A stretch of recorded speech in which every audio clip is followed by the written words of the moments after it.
عزيزي مربي، يجب عليك يوميا غسل المشرب الماء للطيور.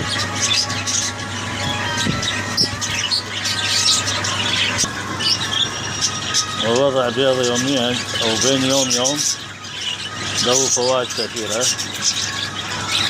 وحبات الشمس والدخن على دخن.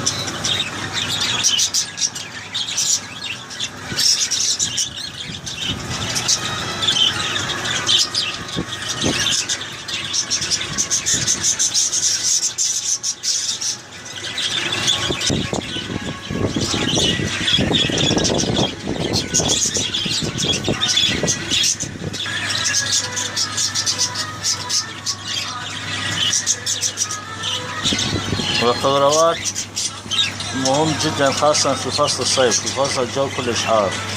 أنواع الخضروات: معدنوس، جرجير، ريحان.